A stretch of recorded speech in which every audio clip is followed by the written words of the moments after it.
Assalamualaikum warahmatullahi wabarakatuh. Bertemu dengan saya lagi, Tri Mulyono. Kali ini saya berada di rumah rakyat Hayam Wuruk di bumi Mojopahit, Mojokerto. Kita tahu Hayam Wuruk adalah raja kerajaan Majapahit yang pernah mencapai kejayaannya di masa pemerintahan itu. Kali ini saya akan ngobrol seru bersama Ningita, Wali Kota Mojokerto yang nama lengkapnya adalah Hajah Ika Puspitasari.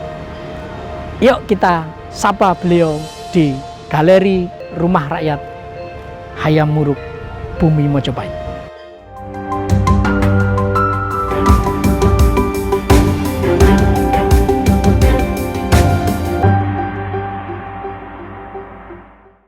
Ika Puspitasari adalah Wali Kota Mojokerto periode 2018 hingga 2023. Sejak 2 tahun menjabat, perempuan yang akrab disapa Ning Ita ini sudah banyak mencetuskan berbagai inovasi dan membuat kebijakan serta program-program terobosan yang bermanfaat bagi masyarakat. Soal program inovasi yang kini lagi hits di masyarakat adalah aplikasi curhat Ning Ita yang digadang-gadang dapat menampung aspirasi dan keluhan dari warga terkait pelayanan umum maupun pelayanan pemerintah daerah. Dalam kepemimpinannya, Pemkot Mojokerto menyabet berbagai penghargaan.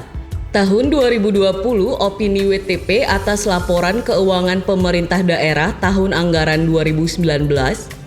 Tahun 2020, aplikasi inovasi Gerbang Layanan Informasi Terpadu dan Terintegrasi atau Gayatri dari Menteri PAN RB Cahyokumolo.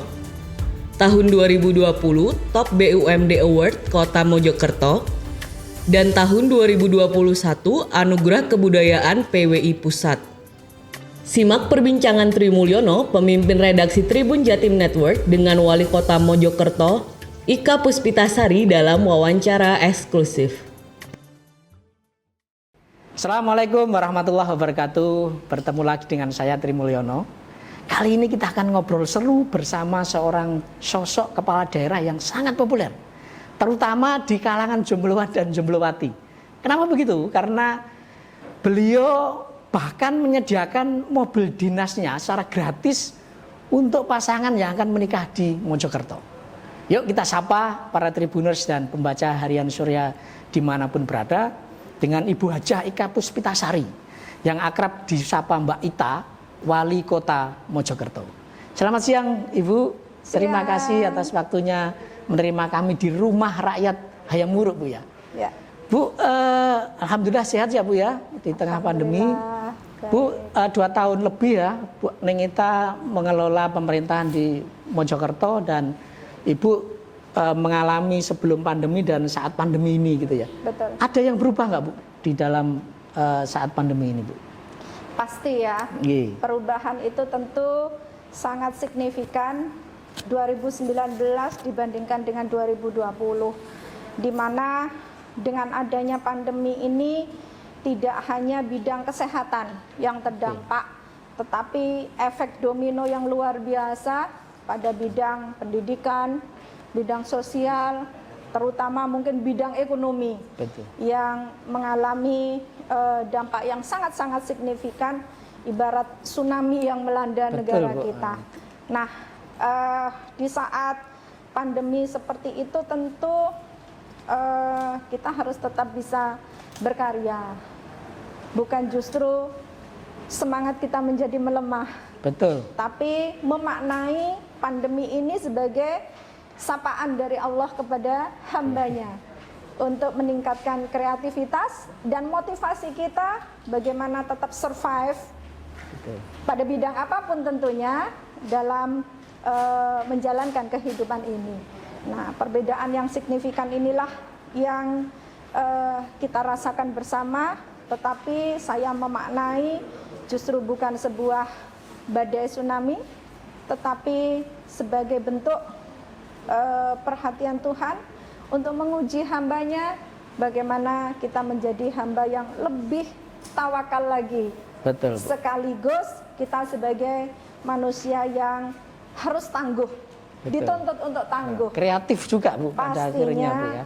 Dalam mempertahankan apa yang menjadi tugas dan tanggung jawab kita, khususnya kalau saya dalam menjalankan pemerintahan dan memajukan Kota Mojokerto.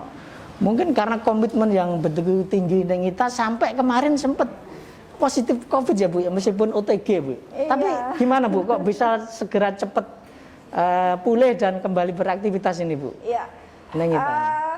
Jadi kita ini kan sudah ikhtiar maksimal. Betul. Ikhtiar maksimal karena kita tidak bisa berhenti berkegiatan. Kita harus tetap turun ke masyarakat, tetap mengedukasi masyarakat, mensosialisasikan apa yang menjadi kewajiban kita untuk dipahamkan kepada masyarakat, yaitu protokol kesehatan. Oke, ya. Karena ya. faktanya memang masih ada beberapa kelompok masyarakat tertentu yang menganggap COVID itu tidak ada, Iya, Bu. sehingga mengabaikan protokol kesehatan. Iya, iya. Nah, disitulah mungkin karena interaksi kita dengan masyarakat yang sangat intens, sehingga di penghujung tahun 2020 kemarin saya sempat terpapar COVID, meskipun tidak ada gejala klinis sama sekali. Sama sekali Bu ya, Jadi, OTG Bu ya. setelah saya PCR tes, saya memimpin rapat dengan Forkopimda. Kemudian baru sore hari hasil PCR tesnya keluar ternyata positif. Oh, Jadi gitu ya. karena aturan saya tetap harus isolasi mandiri selama 10 hari. 10 hari. Dan tugas-tugas kewajiban saya di pemerintahan tetap saya jalankan dari rumah. Luar Jadi biasa tetap sekali rapat ya. setiap hari, dua agenda selama 10 hari sampai kemudian saya bisa berkantor kembali.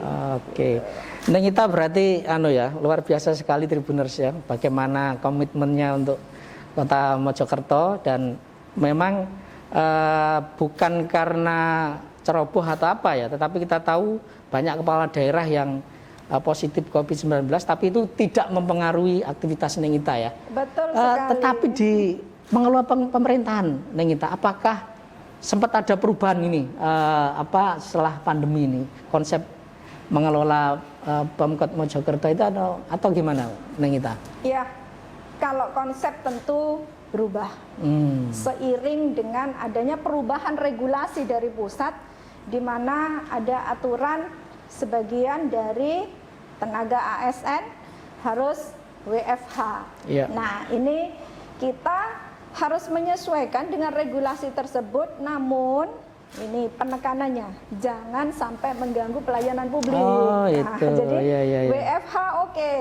Ya. Ada sebagian yang harus kita pekerjakan dari rumah, namun jangan sampai itu mengurangi kualitas dalam pelayanan publik, karena masyarakat tetap membutuhkan keberadaan pelayanan dari pemerintah. Maka, nah ini skemanya lebih mengedepankan teknologi informasi. Jadi betul. Pelayanan tidak harus dengan tatap muka. Kebetulan di Kota Mojokerto ini sudah sebagian besar pelayanan publiknya menggunakan aplikasi. Oh, gitu. Namun kemudian dengan adanya pandemi itu, saya mengembangkan khusus di area pasar tradisional. Nah, itu kan area potensi terpapar yang luar biasa. Kita tidak bisa mengendalikan pasar tradisional karena itu ekonomi untuk rakyat kecil. Maka di tahun 2020 kemarin saya membuat aplikasi Melijo Online. Melijo ya Bu ya, istilahnya ya? Melijo Online. Melijo itu kan bakul kan? Iya. Nah, bakul yang biasanya keliling ke rumah-rumah. Iya. Nah, itu lewat aplikasi. Kita sosialisasikan masif, kemudian masyarakat tidak perlu datang ke pasar tradisional untuk belanja kebutuhan sehari-hari, apapun itu.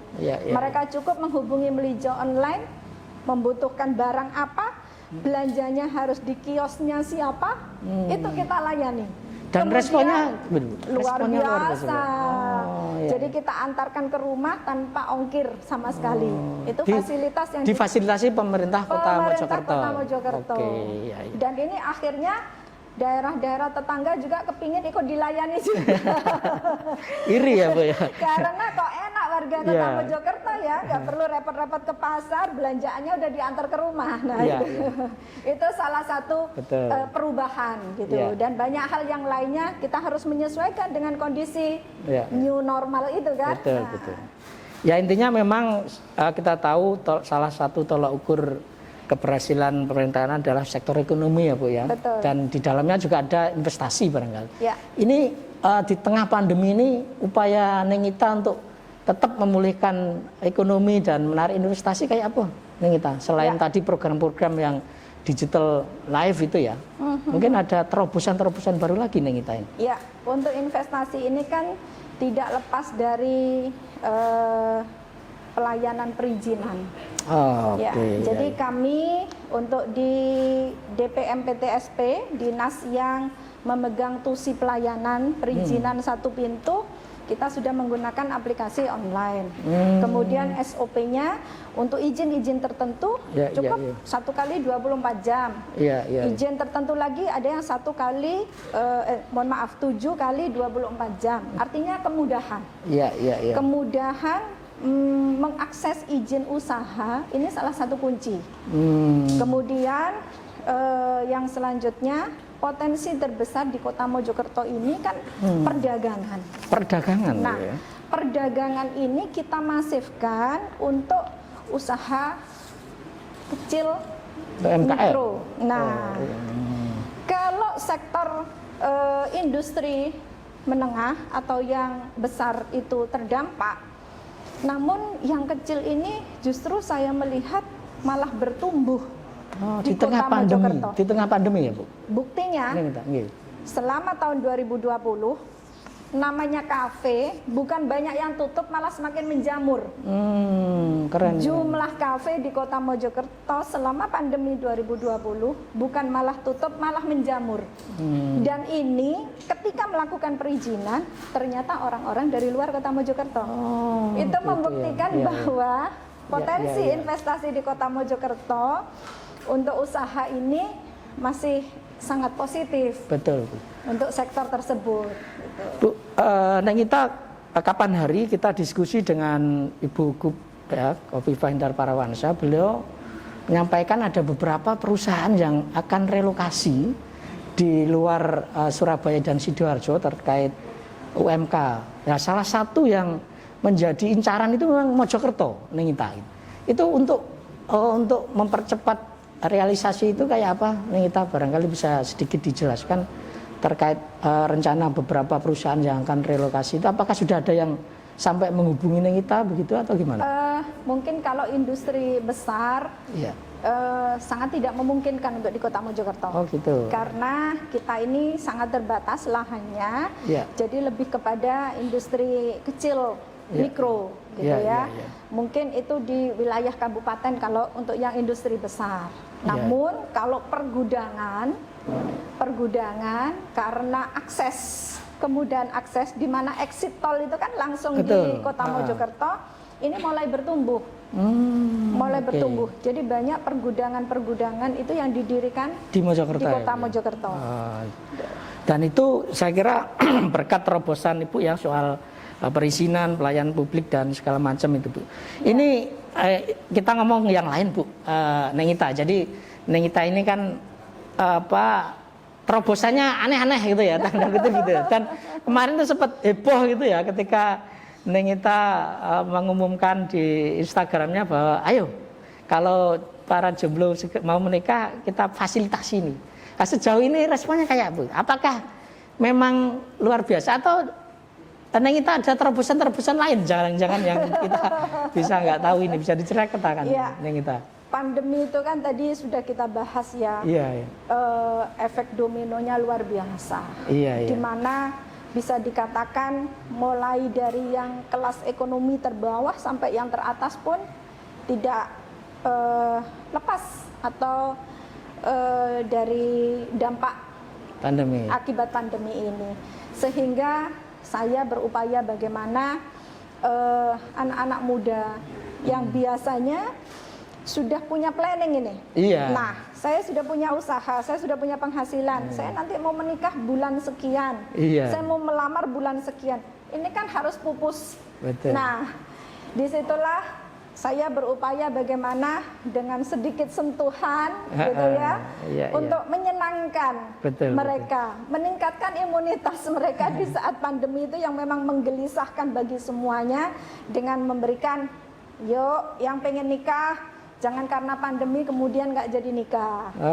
Kita memang tidak diizinkan untuk pesta pora yang beramai-ramai, tapi coba deh naik Camry ini sama bahagianya kok, nah gitu.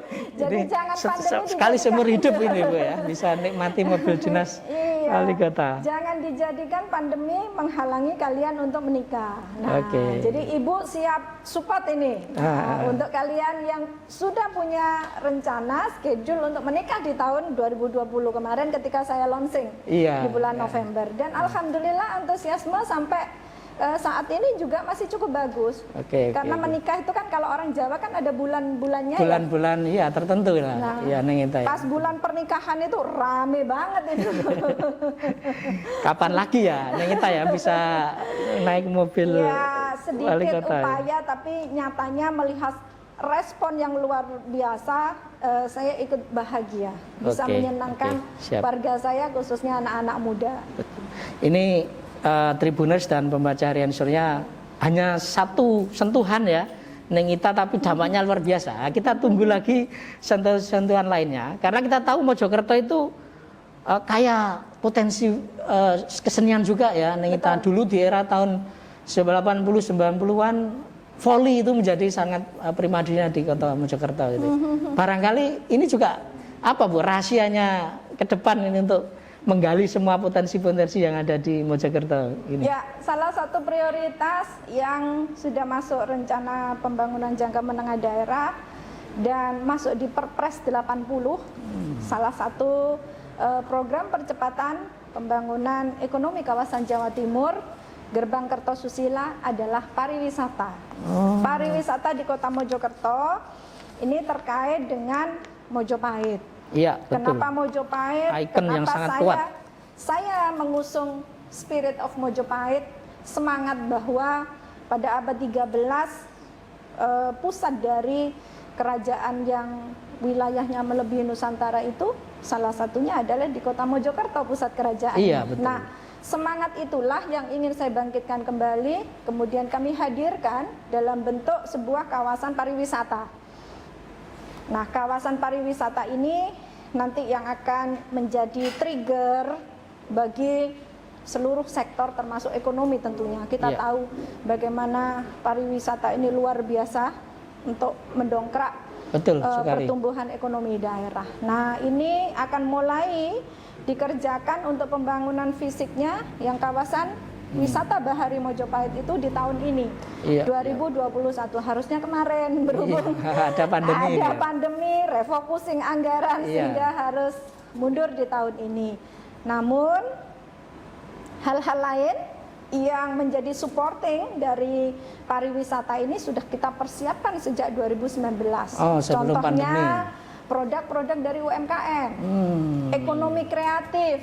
Ini kita dampingi betul inkubasi wirausaha ini, dan sekarang saya sudah punya banyak sekali produk-produk dari UMKM yang layak tidak hanya untuk di pasar regional, sudah tapi terserap bahkan nasional dan internasional. Saya yakin ini mampu bersaing produk UMKM. Insya Allah. Itu kami siapkan semuanya, termasuk kesenian, sektor kesenian. Nah, ini kan juga bisa menjadi bagian pendukung dari pariwisata. Betul. Karena di sana nanti kita membutuhkan elaborasi, kolaborasi dari berbagai pihak. Ludruk ya Bu ya, kalau di kesenian ludruk, itu yang sangat fenomenal di Mojokerto. Dan kita tidak hanya budaya lokal ludruk, tapi ada akulturasi budaya yang harus kita akui di kota Mojokerto. Salah satu buktinya adalah ada kelenteng Hoksian Kyong.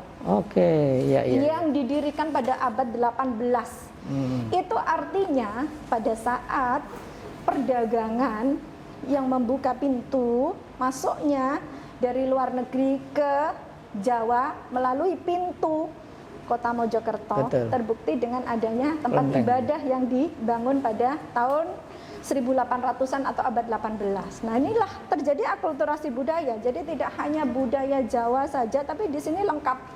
Semuanya ada. Nah, ini juga kita bangun terus potensi ini sehingga di awal tahun lalu kami mendapatkan penghargaan nasional anugerah kebudayaan itu sebagai wujud pusat, sebagai wujud bahwa kita konsisten di dalam membangun kebudayaan yang ada di Kota Mojokerto. Keren, Tribuners.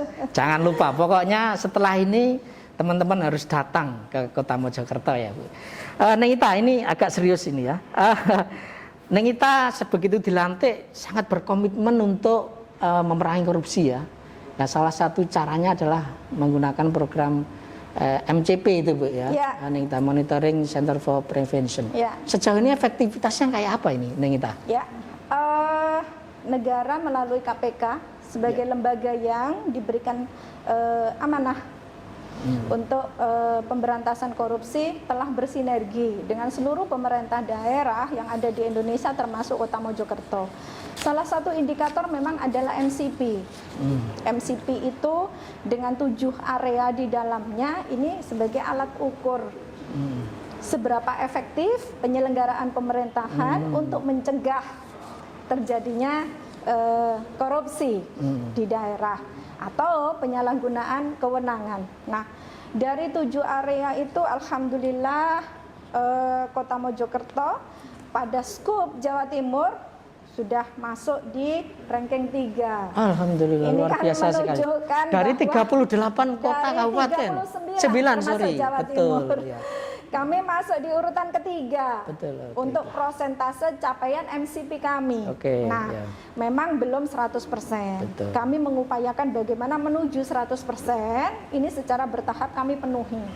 Sehingga harapan kami paling tidak melalui indikator itu kan sudah terlihat sejauh mana komitmen. Komitmen saya tentunya dan komitmen seluruh penyelenggara yang ada di bawah saya. Untuk kita ajak bersama-sama bagaimana penyelenggaraan pemerintahan ini bisa on the track. Tribuners, komplit sekali ya. Jadi kalau saya warga Mojokerto harusnya kita bangga nih.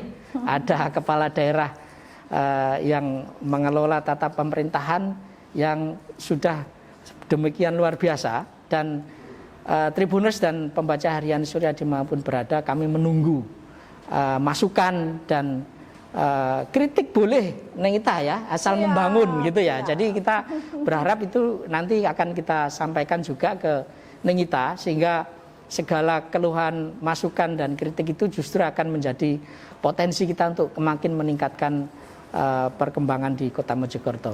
Neng Ita punya kanal namanya Curhat Neng Ita. Curhat Neng Ita. Ini tolong dicatat Tribuners dan pembaca harian Surya. Bisa diakses dari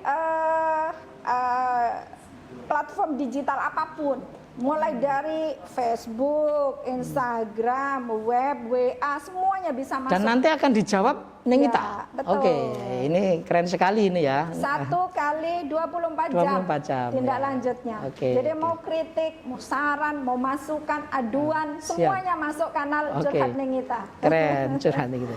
Oke, Neng Ita, saya kira pengen berlama-lama, tapi ini kesibukan tentu Neng Ita banyak sekali. Terakhir Neng Ita, mohon untuk disampaikan closing statement lah untuk bersama-sama kita memerangi pandemi ini dan mudah-mudahan dampaknya juga kita bisa cegah untuk terutama untuk para warga di Kota Mojokerto dan Tribuners dan dimanapun berada karena kami juga dari Sabang sampai Merauke. Silakan Neng Ita. Untuk seluruh masyarakat Kota Mojokerto dan Indonesia secara umum, saya selaku penyelenggara pemerintah daerah mengajak semuanya untuk taat terhadap protokol kesehatan. Kalau dulu ada 3M berkembang menjadi 4M, 5M, dan saat ini di tahun 2021 ada 6M. Menggunakan masker, mencuci tangan dengan sabun dan air mengalir atau hand sanitizer, menjaga jarak yang aman, menghindari kerumunan, membatasi mobilisasi atau tidak bepergian, dan melakukan vaksinasi. Mari kita sukseskan pemberantasan dari keterpaparan COVID untuk seluruh masyarakat Indonesia, termasuk Kota Mojokerto, dengan tertib taat melaksanakan 6M. Semoga ikhtiar ini membuat kita semua menjadi sehat dan negara kita segera dibebaskan dari pandemi COVID-19. Amin, Nita. Demikian Tribuners dan pembaca harian Surya dimanapun berada, obrolan seru kami dengan Ningita, Wali Kota Mojokerto. Sampai ketemu di kesempatan yang lain. Wassalamualaikum warahmatullahi wabarakatuh. Waalaikumsalam warahmatullahi wabarakatuh.